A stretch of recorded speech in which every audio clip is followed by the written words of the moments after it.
শ্রীকৃষ্ণের অবতার ব্যাসদেব, যার আরেক নাম হলো কৃষ্ণ দ্বৈপায়ন ব্যাস।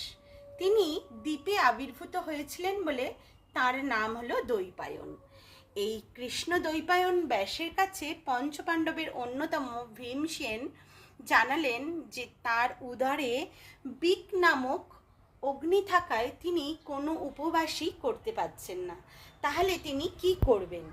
তখন এই কৃষ্ণ দ্বৈপায়ন ব্যাস উপদেশ দেন যে বছরে সবগুলো একাদশীর ফল লাভ করতে পারবে এই জ্যৈষ্ঠ মাসের একটি একাদশী করলে, নির্জলা একাদশী।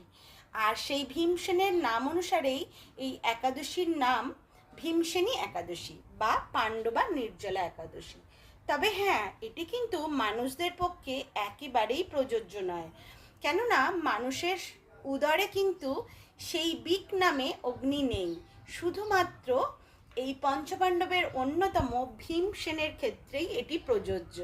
তাই আপনারা যদি মনে করেন যে বছরে পাণ্ডবা নির্জলা একাদশী করে আর সারা বছরের কোনো একাদশী ব্রত পালন করবেন না, তাহলে কিন্তু এটি স্বাস্থ্যসম্মত একেবারেই নয়।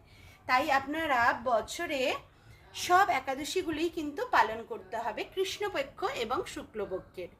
তাই কখনোই আমরা যেন পঞ্চপাণ্ডবের অন্যতম ভীমসেনের সঙ্গে নিজেকে বা নিজেদের গুলিয়ে না ফেলি, কেননা ভীমসেনের উদরে কিন্তু বিক নামক অগ্নি আছে, আমাদের উদরে যেটি নেই।